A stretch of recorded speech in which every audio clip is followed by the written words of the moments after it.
Olá meninos, tudo bem com vocês? Aqui professor Ronald e agora a gente vai começar a nossa segunda aula da primeira série do módulo 2 da apostila 1, certo? Essa é a frente A e o assunto da aula de hoje é propriedades periódicas, beleza? Então falaremos de propriedades periódicas, mas para você entender bem o contexto da aula de hoje, o contexto de propriedades periódicas, eu preciso que você tenha assistido com muita atenção a aula passada, a aula de tabela periódica. Preciso que você tenha resolvido as questões. Tabela periódica é um conceito fácil, é um conteúdo fácil. E com aquilo lá, com os conceitos de tabela periódica, com toda a construção da tabela periódica, a disposição dos elementos químicos, aí sim você vai conseguir entender a parte de propriedades periódicas que a gente começa agora e termina só na outra aula. Propriedades periódicas é um pouco extenso, então vai demorar algumas aulas para a gente encerrar esse assunto. Tudo bem? Beleza? Vamos lá então? Então agora começando a parte de propriedades periódicas. Para a tela comigo aqui, ó. Bom, o que são propriedades periódicas? O que são essas propriedades? A gente vai falar agora das propriedades dos elementos químicos da tabela periódica. As propriedades chamadas de periódicas e as propriedades chamadas de aperiódicas. Todas as propriedades dos elementos químicos, elas se dividem em dois grupos. As chamadas periódicas e as chamadas aperiódicas. Ronald, o que diferencia uma propriedade periódica de uma propriedade aperiódica? Calma, é isso que a gente vai falar nesse momento. Então, olha aqui, ó. Nós podemos dividir as propriedades dos elementos químicos em dois grupos, como eu falei. Propriedades periódicas e propriedades aperiódicas, certo? O que são as propriedades periódicas e o que são as propriedades aperiódicas? A diferença, o que faz a diferença entre uma propriedade para ser classificada como periódica e aperiódica é a forma como ela varia em função do número atômico Z. Então, olha aqui, ó, elas variam de que forma? Em função do número atômico do elemento. E lembra que o número atômico a gente dá o símbolo para ele de Z? Propriedades aperiódicas variam também de uma forma diferente em função do número atômico Z.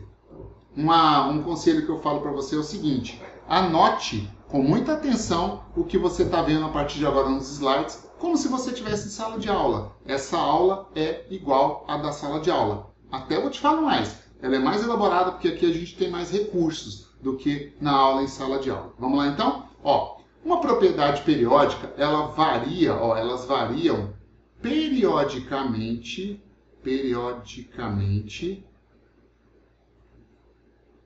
em função do número atômico Z. E uma propriedade aperiódica varia de forma crescente ou decrescente em função do número atômico Z. Ronald, como assim? Não entendi não. Calma que você vai entender agora. Olha aqui, ó.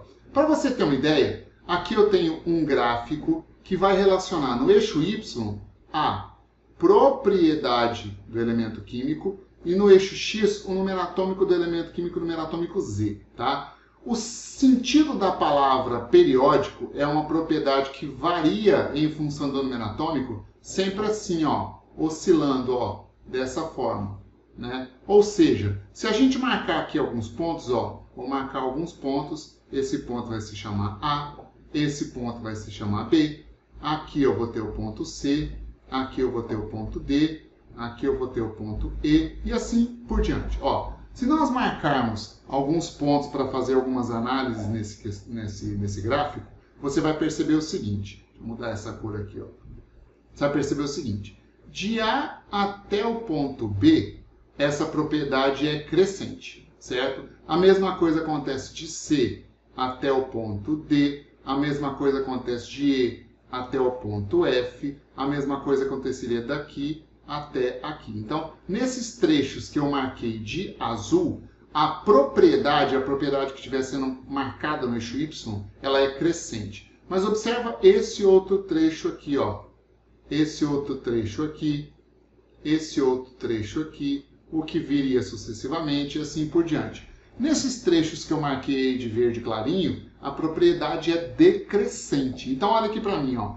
Quando a variação é desse jeito, crescente, depois decrescente, crescente, decrescente, crescente, decrescente, Quando a propriedade varia dessa forma em função do número atômico Z, ela vai ser chamada de propriedade periódica. Essas são as que nos interessam mais para esse assunto, tá? Agora, quando a propriedade varia de forma crescente ou decrescente, deixa eu explicar como é que é isso. Ó. Olha aqui, ó. No eixo Y, eu vou colocar a propriedade, depois eu falo que propriedades são essas, em função do número atômico Z no eixo X. Se você tiver uma propriedade que varia assim, ó, só de forma crescente, ou uma outra propriedade, vou mudar de cor, ó, que varia assim, ó, só de forma decrescente, essas propriedades são chamadas de propriedades aperiódicas. Elas são classificadas como propriedades aperiódicas. Exemplos, ó, vou começar por aqui. Exemplos de propriedades aperiódicas. A massa atômica é uma propriedade aperiódica crescente. Ela cresce em função do número atômico Z. Número atômico, o próprio número atômico é uma propriedade aperiódica crescente. O número de nêutrons no núcleo é uma propriedade aperiódica crescente. O calor específico, ó, calor específico, é uma propriedade aperiódica decrescente. Você vai aprender o que é calor específico lá na parte da física. Já aqui, ó, nas propriedades periódicas, vou colocar exemplos. E esses exemplos nos interessam muito, tanto é que a gente vai falar de cada uma dessas propriedades. A primeira aqui, ó, é o raio atômico. É a primeira propriedade periódica que nos interessa, é ela que a gente vai estudar hoje. A segunda, a eletronegatividade. Eletronegatividade é uma propriedade periódica também. O potencial de ionização, também vamos falar dele. A afinidade eletrônica. Certo? Existem até mais propriedades periódicas, mas essas 4 a gente vai falar delas uma por uma de forma detalhada. Depois eu coloco um resumo das outras que são menos importantes, mas essas 4 são importantes. Então, nos interessa mais aqui na primeira série as propriedades periódicas, as que variam oscilando, hora crescente, hora decrescente, hora crescente, hora decrescente, em função do número atômico Z. E detalhe, você lembra que na tabela periódica os elementos são colocados em ordem crescente de número atômico? Pois é, a gente vai relacionar a variação dessa propriedade com a variação do número atômico dos elementos químicos. Então agora, vou mudar de tela, a gente vai falar de propriedades periódicas. Começamos com o raio atômico. Olha só, definição de raio atômico. Por definição, existem algumas definições, não só uma, algumas definições de raio atômico, mas eu estou colocando aqui a mais comum, a que você mais encontra nos livros. É a metade da distância, ó, metade da distância internuclear de átomos iguais e vizinhos. Metade da distância internuclear de átomos iguais e vizinhos. Essa definição que eu estou colocando aqui para vocês, ela é chamada, digamos assim, aprofundando um pouco mais, de raio covalente, tá certo? Para você entender direitinho, é bem fácil de entender, dá uma olhada aqui, ó. Olha essa figura.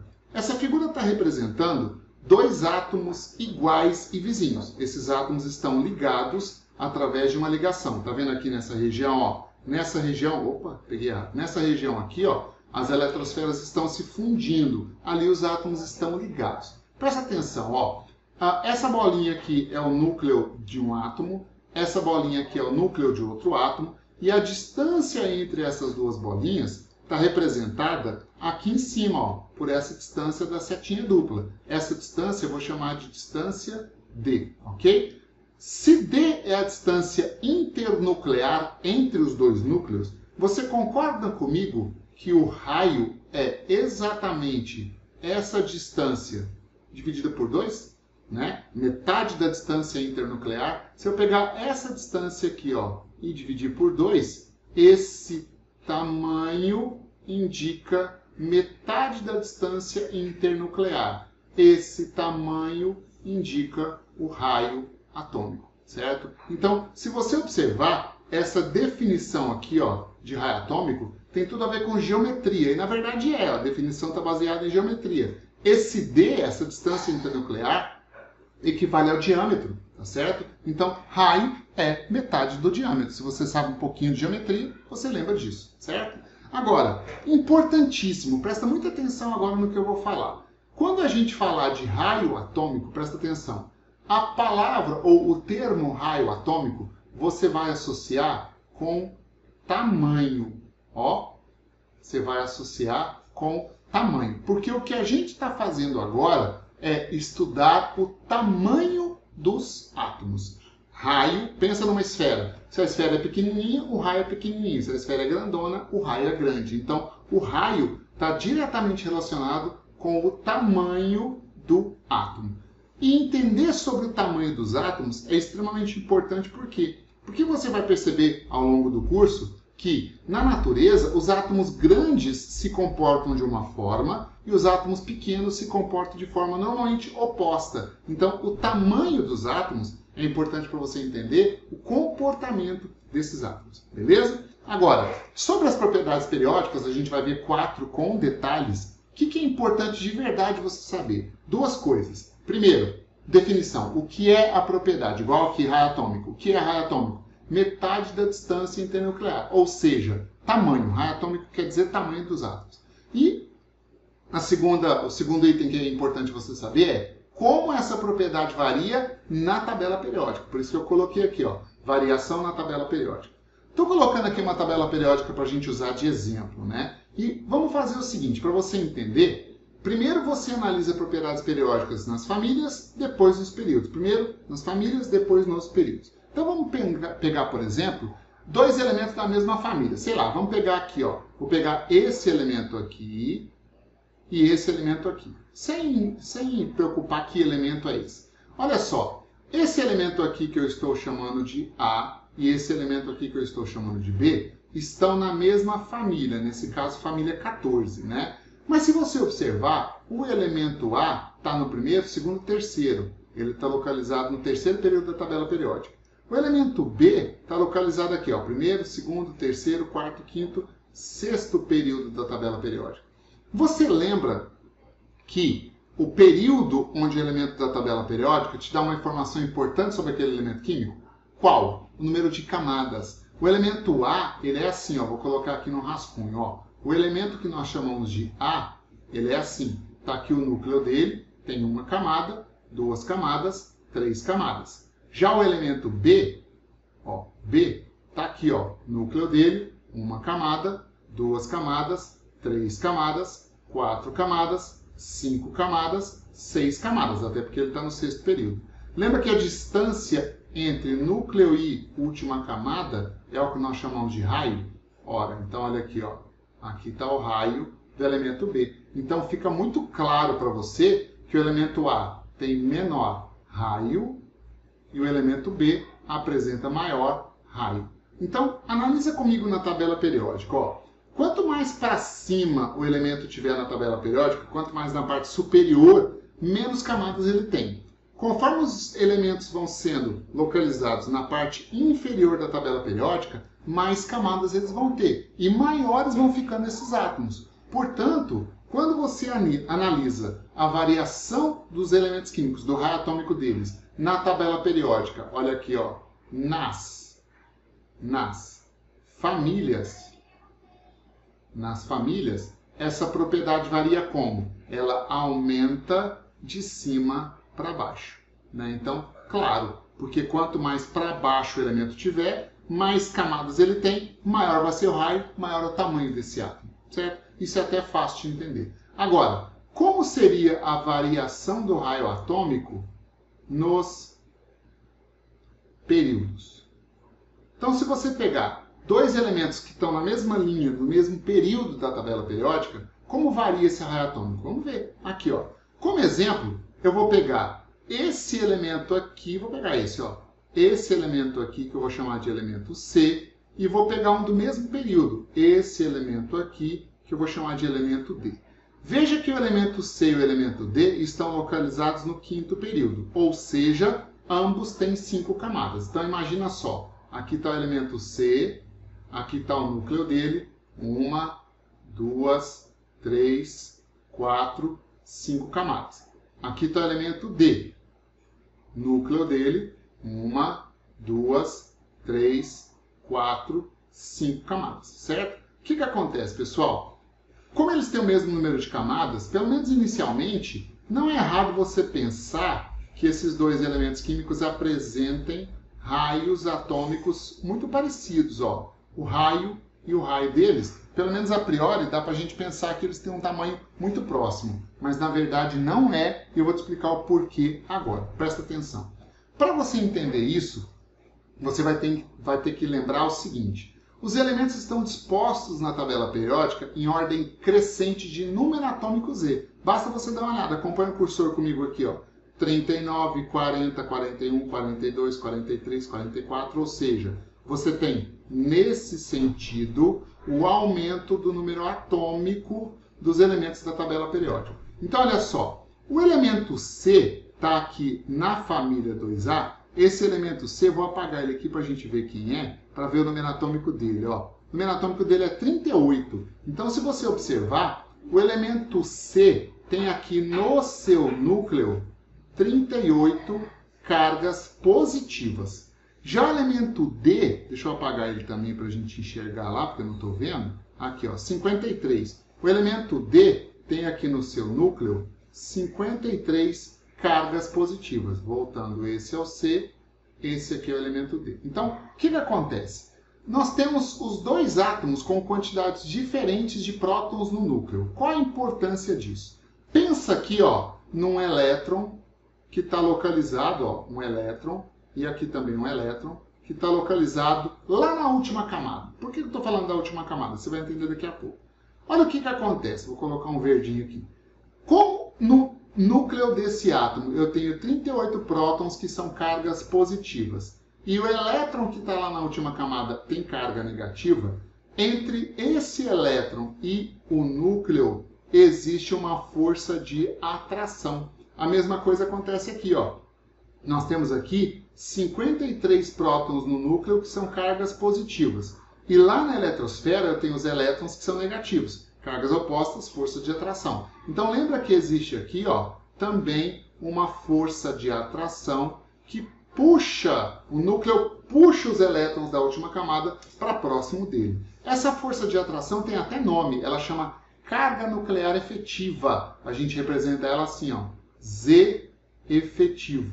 Eu acabei de ver num livro, eles escrevem com 2 Fs, ó, Z efetivo, certo? Então, o que é Z efetivo? Carga nuclear efetiva. Anota no post-it aí, ó, stick, né? Aqui, ó, Z efetivo é a força de atração, a carga nuclear efetiva. É a força de atração que o núcleo exerce em todos os elétrons da eletrosfera. Eu estou analisando aí só no elétron da camada de valência, mas ela acontece para todos. Tá? Anota. Carga nuclear efetiva é a força de atração que o núcleo exerce em todos os elétrons da eletrosfera do átomo. Beleza? Então vamos lá de novo para a tela. Ó. O que acontece? Quem exerce essa força de atração são os prótons do núcleo. Então, como aqui eu tenho 38 prótons, a carga nuclear é efetiva de 38 prótons. Como aqui eu tenho 53 prótons, a carga nuclear é referente a 53 prótons. Então veja, onde tenho menos prótons, a força de atração é menor.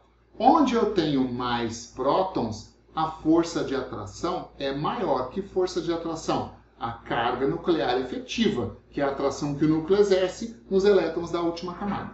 Aí sabe o que vai acontecer? Como aqui no átomo D tem muito próton no núcleo, a força que o núcleo exerce de atração na última camada é muito grande. Sabe o que isso vai provocar? Vai provocar o deslocamento dessa última camada para mais próximo do núcleo. Agora pensa assim, ó, aqui está o núcleo, aqui está a última camada.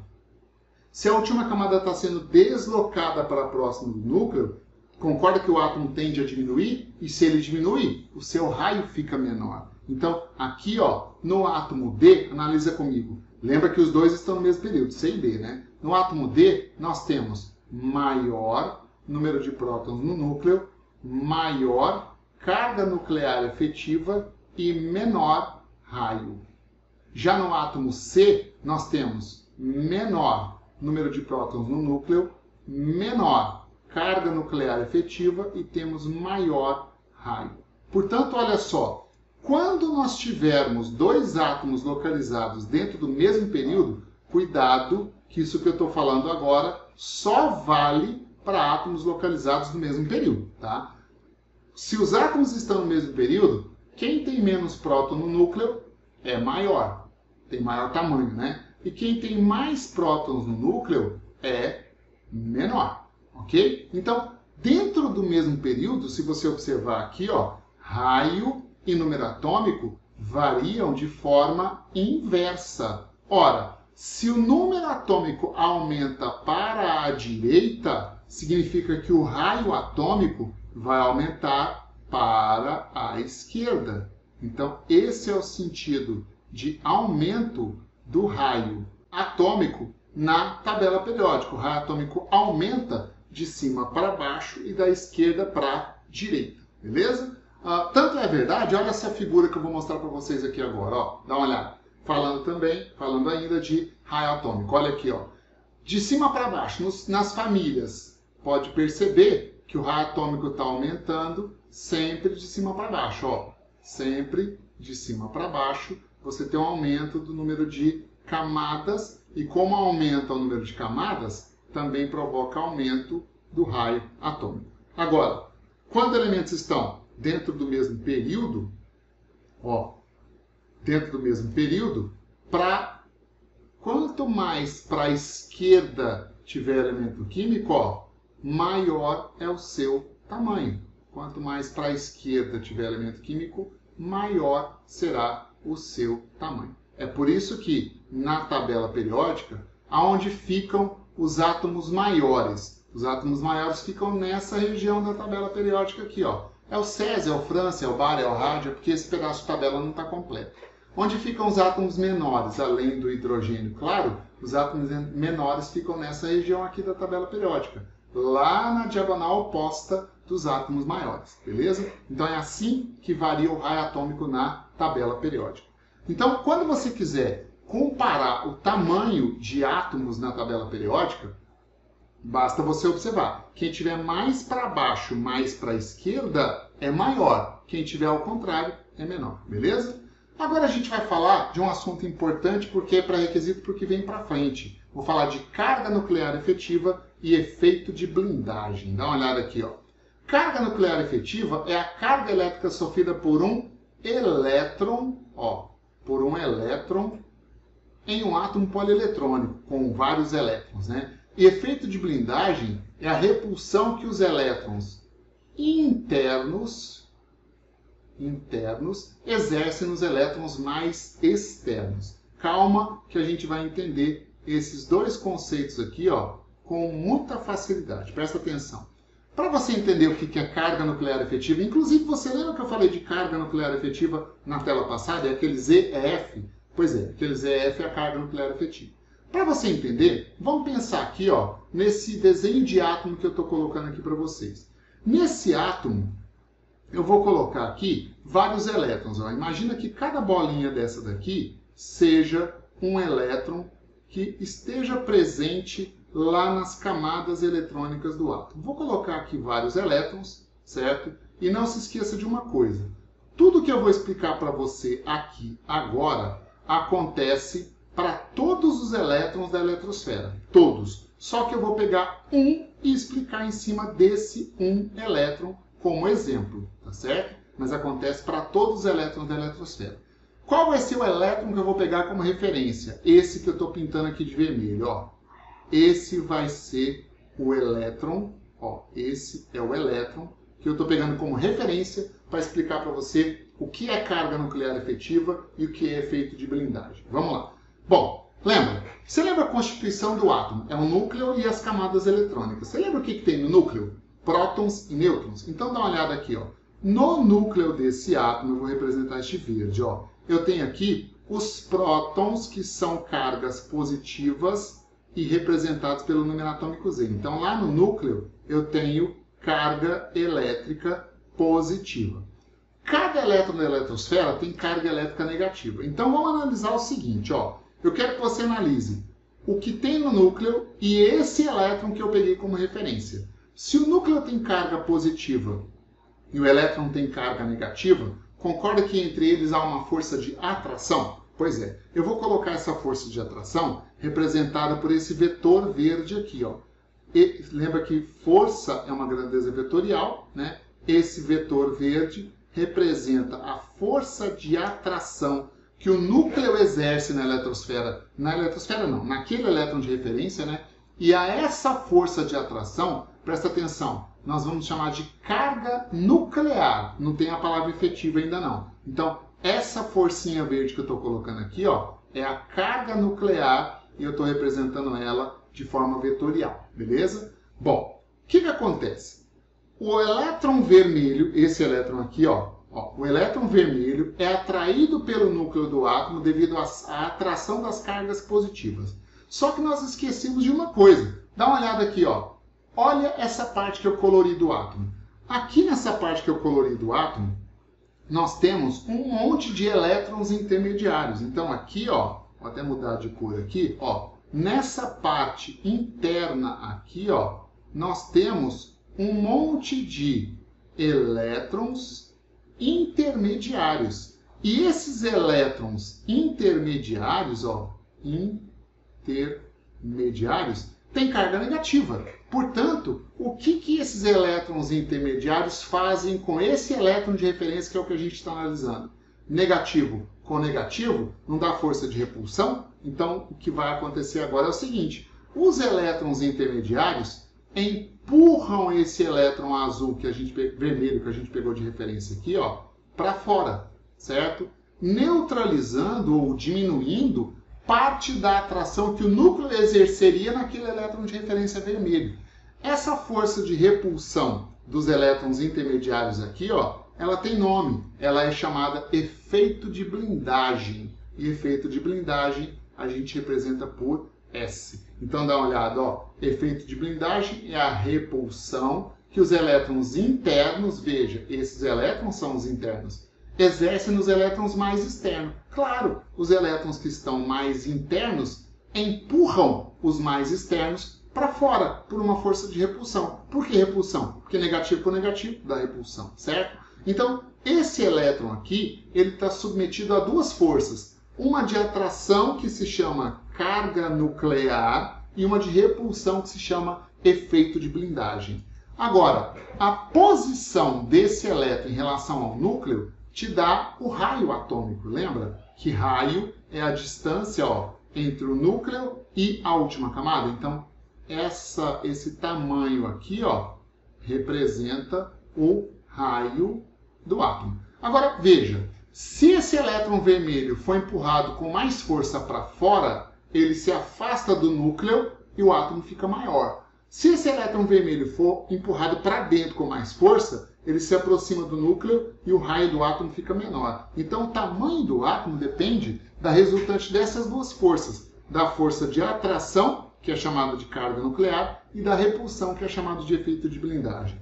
Porém, o que acontece? Eu posso afirmar para você que a resultante dessas duas forças sempre aponta para dentro do átomo. Ou seja, olha aqui, ó, essa daqui é a resultante das duas. Até por que a resultante sempre aponta para dentro? Porque a força de atração é maior, né? E a essa força resultante nós chamamos de carga nuclear efetiva. Então, lembra que na tela passada eu falei para você de carga nuclear efetiva? Eu já estava falando dessa força resultante. A resultante da atração que o núcleo exerce menos a repulsão dos elétrons intermediários. Por falar nisso, eu posso falar o seguinte, ó, que a carga nuclear efetiva, ó, lembra que a gente está somando vetores, tá? Então isso aqui é uma soma vetorial. É o que nós temos de força de atração mais o efeito de blindagem. O resultado disso te dá a carga nuclear efetiva. Ah, Ronald, mas eu não estou entendendo. Você está somando? É claro, eu estou somando vetores. É assim que se representa mesmo. Acontece o seguinte. Se você for fazer essa conta numericamente, algebricamente, como um está para lá, o outro está para cá, é um menos o outro, certo? Mas o jeito de representar é esse mesmo, porque eu estou representando vetores. Então, carga nuclear efetiva já é a força de atração resultante, final. a atração que o núcleo exerce, descontado do efeito blindagem, que é o efeito de repulsão dos elétrons intermediários causam nos elétrons mais externos. Beleza? Esse é um conceito já, digamos assim, de mais aprofundamento quando a gente fala de raio atômico. Certinho? Anota isso com bastante atenção. E aí, baseado no que a gente falou de efeito de blindagem, dá para a gente falar de raio atômico e raio iônico. O lance é o seguinte. Quando você compara o tamanho só de átomos, só átomos na tabela periódica, quem tiver mais para baixo, mais para a esquerda, tem maior raio, certo? Simples assim. Agora, e quando você compara raio de átomo com raio de íon? Agora a coisa ficou mais complexa um pouquinho. Vamos lá que você vai entender de boa. Dá uma olhada aqui, ó. Raio atômico e raio iônico. Quando queremos comparar os raios de espécies atômicas, ou seja, se é uma espécie atômica, ela é uma espécie neutra. Porque os átomos são eletricamente neutros, lembra? O número de prótons igual de elétrons. Com espécies iônicas. As espécies iônicas são positivas ou negativas. Posso até colocar aqui. As positivas são os cátions e as negativas são os ânions. Certo? Então você está comparando agora. A gente vai comparar o tamanho de átomos com alguma espécie que ganhou ou perdeu elétron. Só que aí você tem que ficar esperto com uma coisa. Eu vou ter que apagar aqui porque atrapalhou ali, ó. Tem problema, ó. Apago. Aqui. Só que agora você tem que ficar esperto com uma coisa. Quando você vai comparar raio atômico e raio iônico, existem dois casos. Primeira coisa que você tem que fazer, identifique em qual dos casos você está. Porque cada um se resolve de uma forma, tá? Qual é o primeiro caso? O primeiro caso aqui, ó, é quando você estiver comparando átomos e íons do mesmo elemento químico. Átomos e íons do mesmo elemento químico. Quando você estiver comparando átomos e íons do mesmo elemento químico, vou fazer um esqueminha aqui para você lembrar. Ó, a gente vai falar do raio do átomo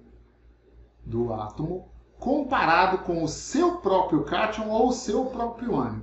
O raio de um átomo sempre é maior do que o raio do seu próprio cátion correspondente, certo? E o raio do átomo sempre é menor do que o raio do seu próprio ânion correspondente, tá? Como assim? Por quê? Ora, você vai entender mais fácil agora. Quando um átomo se transforma em cátion, o que acontece? Quando um átomo se transforma em cátion, ele perde elétrons e diminui o seu tamanho, diminui o seu raio. E quando um átomo se transforma em ânion, ele ganha elétrons e aumenta o seu tamanho, aumenta o seu raio. Beleza? Aqui, ó, eu tenho uma figura, essa figura de um livro famoso que a gente usa na faculdade, que mostra raio de átomos e raios de íons. E eu quero que você observe alguns exemplos. Vamos pegar, por exemplo, aqui, ó, o elemento químico potássio, ó.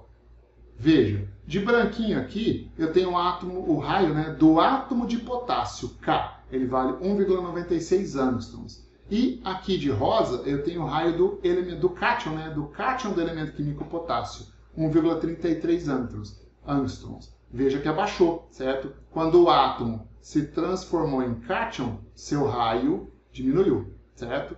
Aqui, ó, o bromo, o rubídio, quer dizer, ó, aqui o rubídio.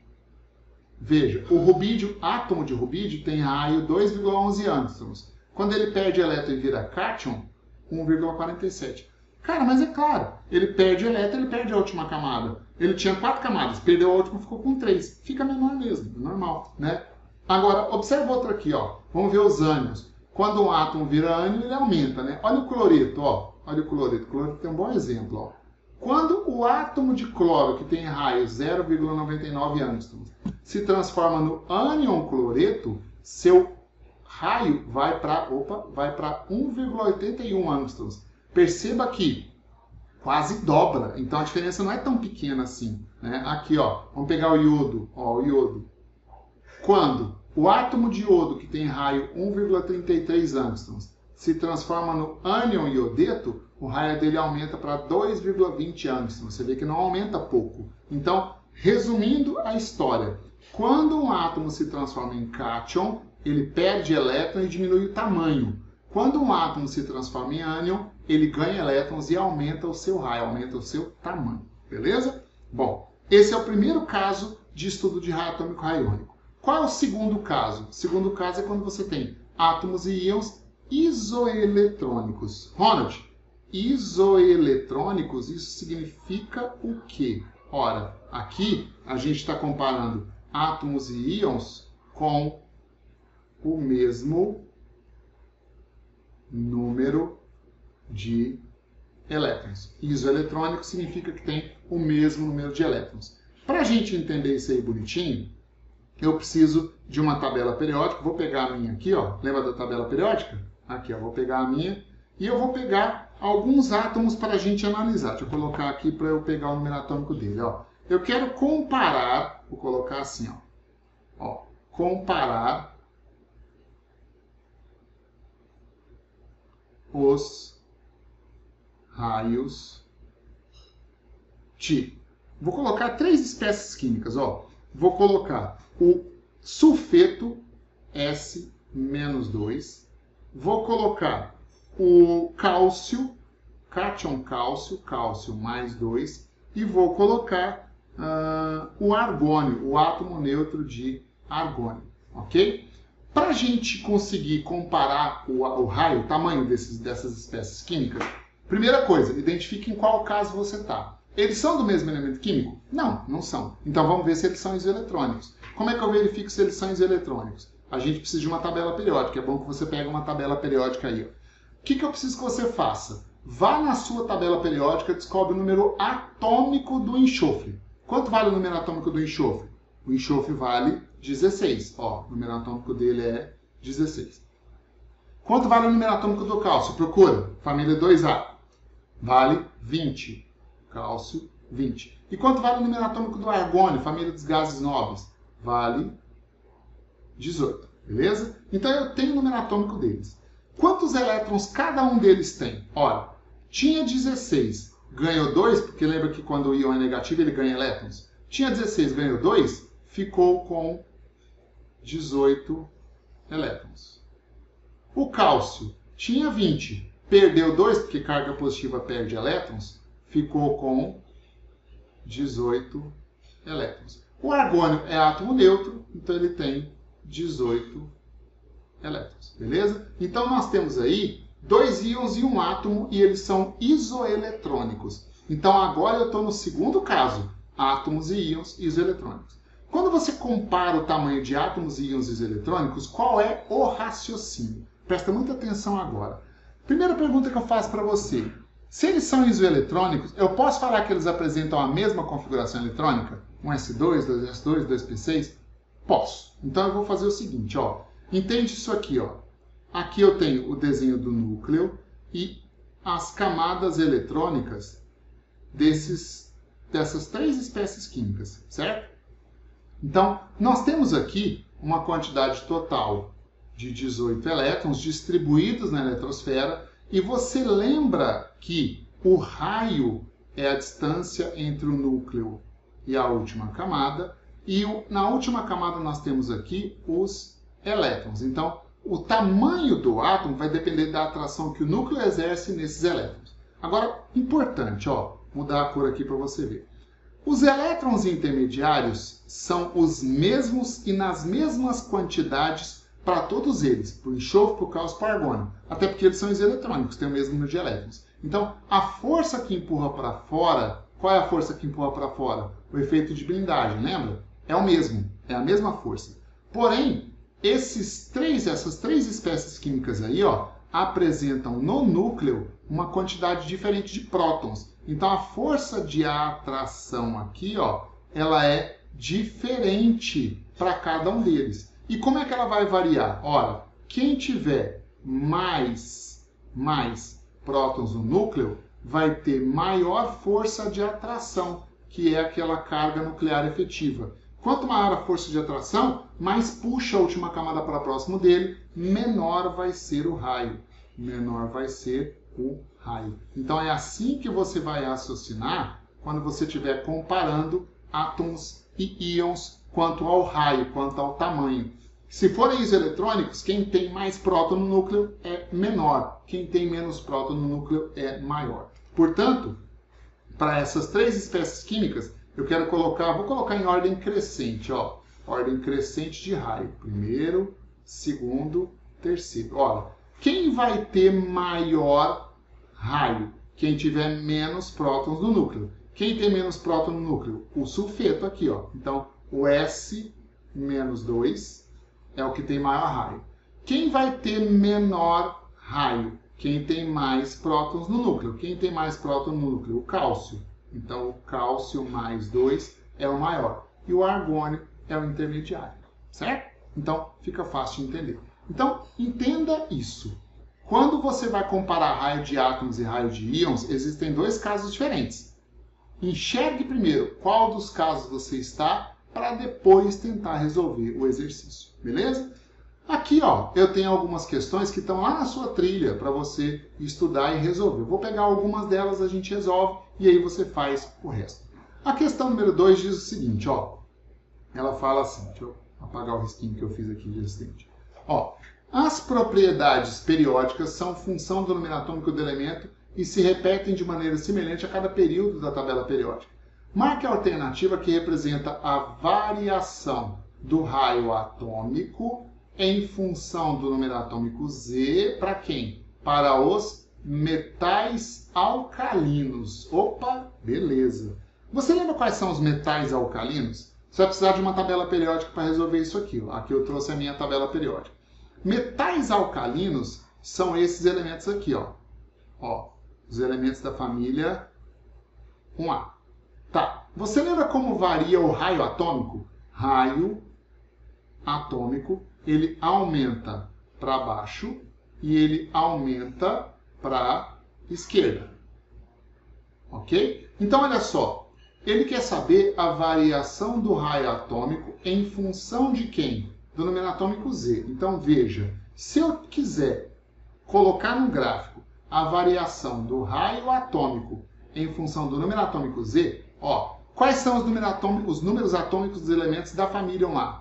1, 3, 11, 19, 37, 55 e 87. Então, veja, 1, 3, 19, 37, 55 e 87, certo? Tá. À medida que o número atômico vai aumentando, o que acontece com o raio atômico?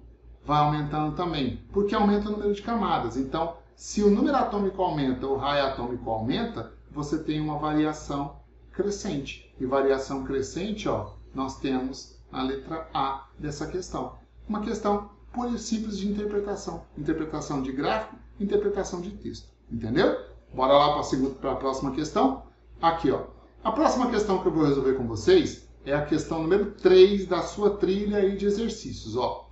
Dentre as alternativas abaixo, a espécie que apresenta maior diâmetro é quem? Lembra que diâmetro significa tamanho e tamanho significa raio, né? Eu preciso de uma tabela periódica para consultar os elementos. Ó. Aqui nós temos o magnésio, vou colocar de preto aqui. Ó. Temos na letra A o magnésio mais 2, e o número atômico do magnésio é 12. Depois temos o alumínio mais 3, o número atômico do alumínio é 13. Depois temos o neônio, que é átomo neutro, neônio, está aqui, ó, o número atômico dele é 10.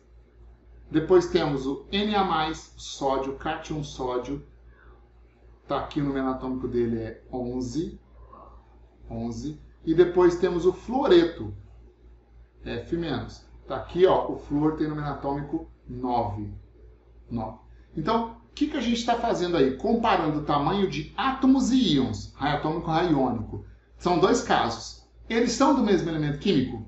Não. Então, vamos ver se eles são isoeletrônicos. Como é que eu faço isso? Determino o número de elétrons de cada um deles. Ó. 12, perdeu 2, ficou com 10 elétrons. 13, perdeu 3, ficou com 10 elétrons. 10 não ganhou nem perdeu, porque é átomo neutro. 10 elétrons. 11 perdeu 1, ficou com 10 elétrons. 9 ganhou 1, que é carga negativa, 10 elétrons. Percebeu que eles são todos isoeletrônicos? Tem o mesmo número de elétrons? E como é que eu faço quando eles são isoeletrônicos? Para átomos e íons isoeletrônicos, foi o que a gente viu na tela passada, a última parte da teoria. Ó, quanto maior o número atômico, maior será a carga nuclear efetiva e menor será o raio. O que ele quer? Ele quer o átomo que tem maior tamanho. Ora, então, o maior raio, deixa eu mudar aqui, ó, portanto, o maior raio vai ser encontrado no elemento que tem menos prótons no núcleo. Quem tem menos prótons no núcleo? 12, 13, 10, 11, 9. Encontramos. Portanto, o elemento de maior raio atômico é o fluoreto, e o fluoreto está aqui na resposta da letra E. Beleza? Joinha? Bom, acho que eu tenho mais uma questãozinha aqui para a gente encerrar. Mais uma questãozinha para a gente encerrar. Ó. A questão número 5 da sua listinha de exercícios aí.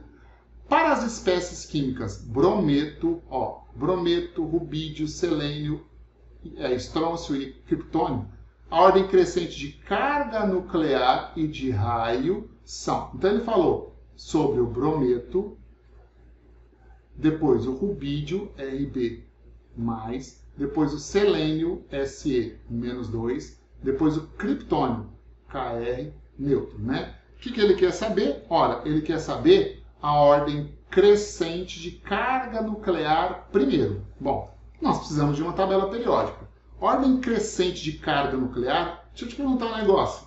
Qual é a partícula presente no núcleo atômico que tem carga? São os prótons. Então, ordem crescente de carga nuclear é ordem crescente de prótons no núcleo. Vai na tabela e vê o número atômico, olha aqui, ó.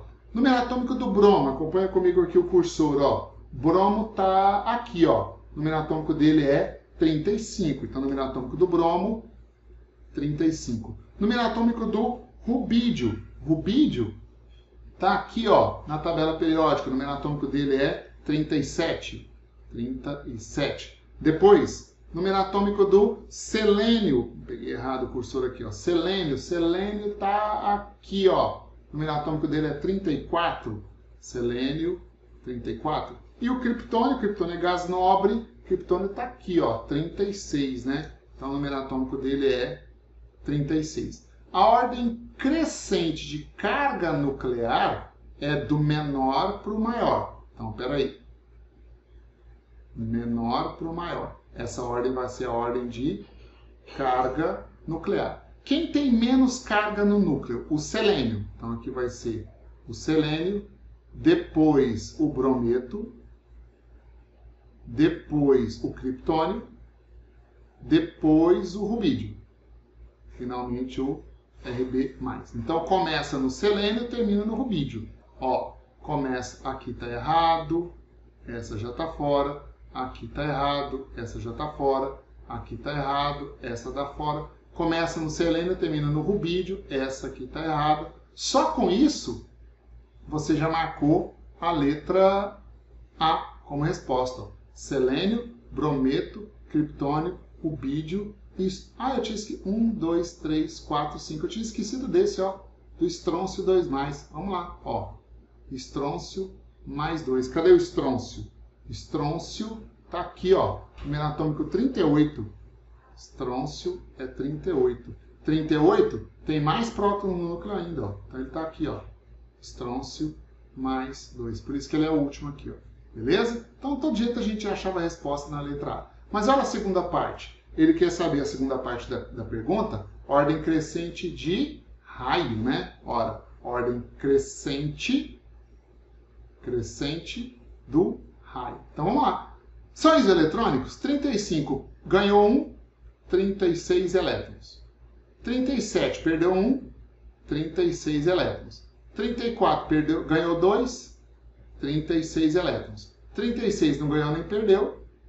38 perdeu 2, 36 elétrons. Veja que são todos isoeletrônicos. E quando eles são isoeletrônicos, qual é a ideia? Quanto maior o número de prótons no núcleo, menor o raio. Então, ordem crescente de tamanho, são 5, né?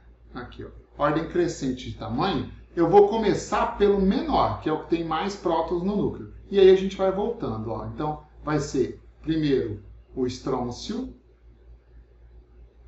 depois o rubídio, depois o criptônio, depois o brometo e depois o selênio.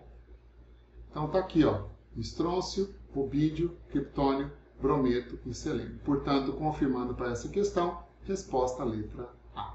Beleza?